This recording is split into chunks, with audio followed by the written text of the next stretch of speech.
할렐루야. 오늘은 주님의 날입니다. 예, 주님께서 인류를 구원하시고 부활하시고 승천하시며 또 보내시기로 약속하신 성령님이 이 땅에 임한 또한 성령 강림절이요. 그리고 우리에게 산 소망이 되신 우리 주님의 날입니다. 여러분, 이 하루의 처음 시간 또한 특별히 6월이 시작되면서 최선을 다해 또 예배자가 되고자 열심을 다하는 여러분들에게 하나님의 크신 역사와 이렇게 죽은 뼈들이 살아나는 놀라운 역사가 우리와 우리의 삶 가운데 그리고 우리 진목교회 안에 일어날 수 있기를 주님의 이름을 간절히 축원합니다. 오늘 말씀은 그렇습니다. 에스겔 37장 1에서 14절까지의 말씀입니다. 하나님께서 바로 하나님이 영을 부어준다고 그랬죠. 성령님입니다. 바로 성령을 부어주심으로 이스라엘 백성들로 하여금 하나님의 법도와 규례를 지키게 하시겠다라고 앞서 에스겔 36장에서 말씀하셨죠. 그 말씀에 지금 연장선에 있습니다. 특히 여기서 주목할 것은 하나님께서 이스라엘을 향한 회복의 말씀이라는 거예요. 하지만 하나님의 이러한 말씀을 들은 이스라엘 이 반응이 어땠습니까? 냉소적이었습니다. 왜냐하면 지금 이스라엘의 처한 상황이 너무나 절망적이기 때문입니다. 그런 상황 속에서 하나님의 약속은 무의미한 것처럼 그렇게 보였고요. 헛된 말로 들렸기 때문에 이스라엘 백성들은 이 말씀에 그렇게 큰 동요가 일어나지 않았습니다. 이 하나님은 에스겔을 불러 세우시고요. 그리고 말씀하십니다. 그리고 그를 골짜기 가운데로 데리고 가셨단 말입니다. 오늘 보면 1절에 보듯이 이 계곡에 무엇이 가득했습니까? 뼈들이 가득했습니다. 마른 뼈들이 가득했다라는 거예요. 그런데 이것을 보게 한 하나님은 에스겔에게 뭐라 말씀하십니까? 이 뼈들이 다시 살 수 있겠느냐? 이 마른 뼈들이 다시 살 수 있겠느냐라고 에스겔에게 묻습니다. 그런데 사실 이것은 이 질문 자체가 이 어리석은 질문입니다. 마른 뼈들이 어떻게 다시 살 수 있단 말입니까? 엉뚱한 질문이지만 그러나 에스겔의 지금 대답을 보십시오. 그는 이 말도 안 되는 말, 하나님께서 하시는 말씀을 믿을 수가 없고 말도 안 되는 것, 상식적으로 이해가 되지 않는 이 말씀에 대해서 자신의 생각대로 대답하지 않았다는 거예요. 에스겔은요, 자신의 생각대로 대답하지 않았어요. 그러면 에스겔이 뭐라고 대답했습니까? 주 여호와여, 주께서 아시나이다. 주 여호와여, 주께서 아시나이다. 왜 주님이 아시는 걸 나한테 묻습니까? 그런 거죠. 주님이 물었지만은 이게 죽은 뼈들이, 죽은 자가 다시 살아난 것을 본 적도 없고 들은 적도 없거든요. 상식 밖의 이야기를 하고 있기 때문에 이에 대해서 인간적인 말을 하고 싶었을 겁니다. 하지만 그 얘기를 하질 않아요. 내 생각을 멈추고요. 전능하신 하나님은 다 계획이 있겠지. 주님이 못할 일이 무엇이 있겠는가? 하나님은 전능하신 하나님이시니 하나님은 모든 일을 하실 분이셔. 이에 대한 지식은 분명히 있습니다. 그러기에 내 말 하는 것이 아니라 아이고 이 뼈들이 어떻게 삽니까? 이런 인간적인 말이 아니라 자기 경험에서 우러나온 말들이 아니라 하나님이 아십니다. 라고 대답한 겁니다. 그렇습니다. 우리가 에스겔에게 배울 점, 오늘 본문에서 깨달아야 할 것이 바로 이것입니다. 의심이 되고 믿어지지 않을 때, 말도 안 되는 상황이 있을 때 여러분, 그럴 때는요, 계산하지 마십시오. 인간적인 방법들, 여러분의 경험적인 말로 하지 않기를 바랍니다. 그런 세속적인 곳에서 답을 찾으려 하지 마시고 차라리 하나님께 맡기십시오. 떠넘기십시오. 하나님이 아시잖아요. 하나님 아시잖아요. 아시지요, 아시지요, 아시지요, 주님. 기도가 안 되고 팍팍하고 답답할 때, 참 저에게 좋은 스승이 되어주셨던 바로 김종성 목사님의 주된 기도가 바로 그 기도였대요. 기도할래야 기도가 되지 않아요. 쌀통에 쌀이 없어요. 전도해봤자 들을 생각을 하지 않아요. 저 외양간 고쳐가지고 교회를 세워놨는데 어느 누가 올 생각을 하질 않아요. 팍팍합니다. 전도로 나가도 들을 생각하잖아요. 꾀째제 옷도 뭐 단벌 신사가 뭔 있겠습니까? 그런 상황 가운데 전도를 하는데요. 누구 들을 생각하잖아요. 눈물만 난다는 거예요. 사모님하고 둘이 앉아가지고 기도하는데 그 기도를 했다는 거예요. 아시지요, 아시지요, 아시지요, 주님. 이 찬양을 그렇게 불렀다라는 거예요. 물론 이런 찬양이 있는 것보다는 그 곡조에 아시지요, 주님이라는 것을 덮여서 기도했다라는 것이지요. 여러분, 막막하고 답이 나오지 않을 때, 우리의 생각으로는 이해가 도대체 되지 않을 그런 상황 가운데 우리의 기도 제목은 주님 아시지요 라는 거란 거예요. 여러분, 이 말을 딱 들을 때 뭐가 생각납니까? 바로 베드로가 참 예수님을 그렇게 배신하고 부인하고 도망갔는데, 그리고 예수님이 부활하신 것도 나중에 경험을 했어요. 그거 없었다 한다면 그것도 말도 안 되는 건데, 예수님의 부활하심을 보았음에도 그래서 어떻다고 나는 먹고 살아야 될 텐데, 나는 먹고 살아야 되는데 어떻게 하냐고 해서 다시 물고기 잡으러 가잖아요. 예수님이 찾아옵니다. 예수님이 뭐라 합니까? 네가 나를 사랑하느냐? 네가 나를 사랑하느냐? 3번을 물을 때 그가 뭐라 합니까? 아시잖아요, 주님. 내가 입이 10개라도 할 말이 없네요. 내가 어떻게 합니까?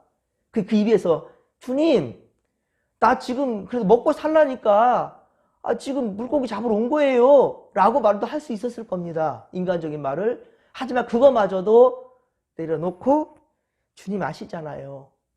주님 아시잖아요 라고 대답하는 베드로였지 않습니까?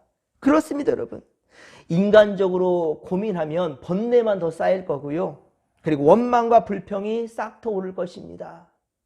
여러분, 하나님 앞에 실언을 하고 주워 담지 못할 말도 할 수 있을 거예요. 저 막막하고 답이 안 나올 때는요, 하나님 왜 그러십니까, 하나님? 이렇게 따져들기도 할 겁니다. 하지만 그런 상황에서라도 여러분, 그저 주님이 아시잖아요 라고 주님께 맡겨버린다면 실언할, 막말할, 그런 악담할 그러한 기회는 오지 않을 겁니다. 그런 실수는 하지 않을 겁니다. 막말할 수도 있다는 그런 상황 가운데서, 그러나 주님 아시지요. 여기까지 여기 목구멍까지 지금 막 집어 나온 이런 원망과 불평, 그런데 이걸 삼킬 수 있는 것은 주님 아시지요. 그렇습니다. 하나님은 죽어서 계곡에 버려진 마른 뼈들에 대한 하나님의 계획을 가지고 있었다라는 겁니다. 물론 이것조차도 에스겔은 몰랐을 겁니다. 이것은 2번의 바벨론 공격을 받고 전의를 상실했어요, 지금. 2번의 바벨론 공격을 받았으니 이제는 이가 갈리는 거예요, 이 바벨론. 그러니까 어떻게 하면 좋겠는가? 그때 시드기야가 생각한 것이 이집트를 의지하자, 이집트를.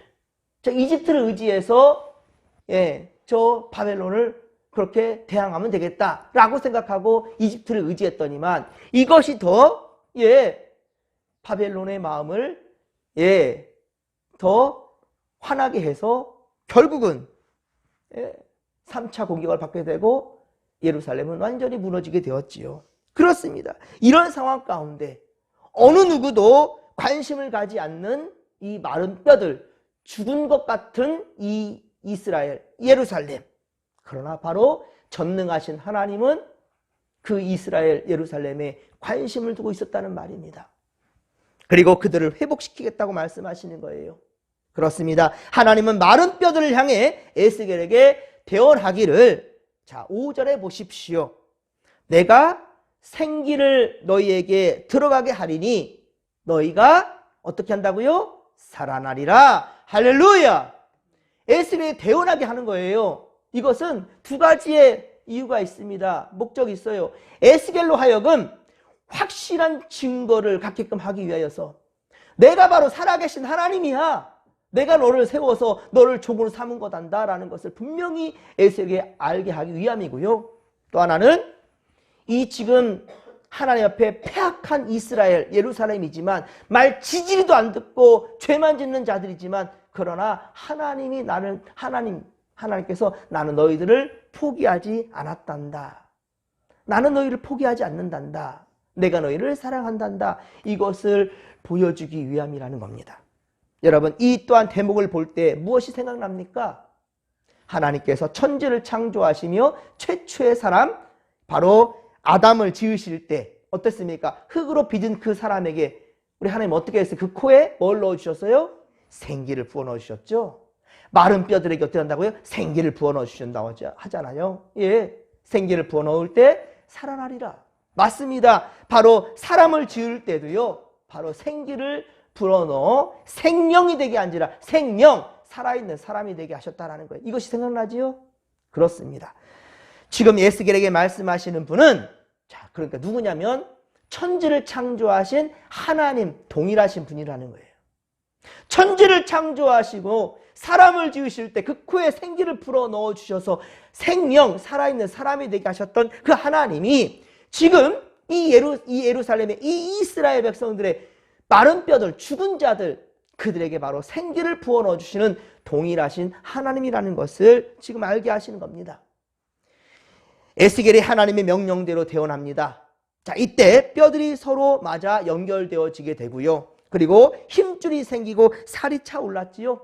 그리고 9절에 보십시오. 마지막으로 생기에 대해서 명하니까 죽은 자들이 다시 살아나는 역사가 보였단 말입니다. 그리고 어떻게 되었습니까? 큰 군대를 이루게 되었다고 하지요. 그런데 이들이 누굽니까? 자, 이들의 정체 바로 11절에 보면 뭐라 합니까? 하나님은 이 뼈들이 바로 누구라? 이스라엘, 바로 온 족속이라. 할렐루야! 이스라엘 온 족속이라. 그들이 군대처럼 많다. 우리가요, 지금 살아있는 것 같이 보이지만 죽은 자들도 얼마나 많은지 몰라요. 물론 생기를 넣어주셔서 모두가 다 하나님 살아있는 존재로서 하나님께 사랑받는 자들은 맞습니다. 그러나 여러분, 더 중요한 것이 있습니다. 그것은 뭐냐면 이 땅의 삶만이 아니라 영원한 삶을 영위하기 위해서는 바로 주 예수 그리스도를 영접해야만 됩니다. 그래야 하나님 나라의 자녀가 된다 하였지 않습니까? 하나님의 자녀만 갈 수 있는 곳이 바로 하나님 나라예요. 그리고요, 또한 이 땅에 우리 예수님께서는요, 부활 승천하시면서 보내주신 분이 있어요. 누구십니까? 보혜사 성령님이셔요. 바로 오늘 성령이, 하나님의 영이 마른 뼈들에 임했을 때 살아났던 것처럼 우리도, 그리고 이 세상의 모든 자들도, 여러분, 분명한 것은 바로 성령의 경험이 있어야 된다는 겁니다. 성령 충만함을 받는다는 겁니다. 어떤 이들은 그래요. 그러니까 저는 아직 방언도 안 되고요, 어떠한 신기한 경험도 없는데 나는 그러면 성령 받은 것 아닌데 어찌하면 좋겠습니까? 라고 말하는 분들이 있어요. 여러분, 우리 눈에 보여지는 어떠한 기괴한 현상들만 보았을 때에만 성령 받은 것이 아니에요. 우리 지금 살아있는 자체가 기적이지 않습니까? 여러분, 우리 지금 똑같이 이렇게 숨 쉬고 있지만 한 5분만 숨을 멈춰 보십시오. 이 생기를 받는 것을 멈춰 보십시오. 우리 바로 그 순간 죽습니다. 예, 지금 우리가 살아있는 것조차가 기적이고요. 여러분들 숨 쉴 때 생각하고 계십니까? 내가 숨을 몇 번 쉬었더라? 10번, 100번, 1000번 쉬었나? 하루 10,000번 쉬었나? 이거 여러분들 계산합니까? 세다가도 까먹을걸요? 예? 내가 숨을 몇 번 쉬었나? 그 쉼을 세워야만 우리가 살아있습니까? 그렇잖아요. 생각조차 하지 아니하는 상황 가운데 우리는 지금 살아있습니다. 또 중요한 것, 우리는 이미 어떻습니까? 하나님 아버지 그리고 예수 그리스도 성령의 이름으로 우리는 세례를 받은 자들입니다. 세례를 받았다는 것은요, 성령 세례도 거기에 포함된 겁니다. 또한 이 시간에 안수기도 할 때요, 성령님으로 기도하는 거예요. 우리는 이미 벌써 성령 받았다는 사실을 명심하시기 바랍니다. 우리가 깨달아 아는 것만 아는 것이 아니에요. 여러분이 주님을 구주로 영접하고 신앙의 고백이 분명하다면, 천국 소망이 확실하다면 여러분 이미 벌써 하나님 나라 자녀이고요. 그리고 분명한 것은 성령 하나님과 함께한다는 사실을 믿으시기 바랍니다. 그렇습니다, 여러분. 하나님께 소망을 두지 않는 민족과 사람들은 모두 다 마른 뼈들과 같다라는 거예요. 살아있어도 저들은 죽은 자들과 같다라는 겁니다. 특히 요한계시록 3장 1절, 요한계시록 3장 1절에 살아있어도 죽은 자들이라고 말한 자들이 있어요. 초대교회, 7교회 초대교회 중에 4대 교회. 이 4대 교회에 우리 하나님께서는요, 너희가 살아있어도 죽은 자와 같다라고 그리 주님은 말씀하십니다. 그러나 하나님은 당신의 백성을 다시 살리십니다. 시편 40편 2절, 시편 40편 2절에 보면 나를 기가 막힐 웅덩이와 수렁에서 끌어올리시고 내 발을 반석 위에 두사 내 걸음을 견고하게 하셨도다 라고 말씀하고 있습니다.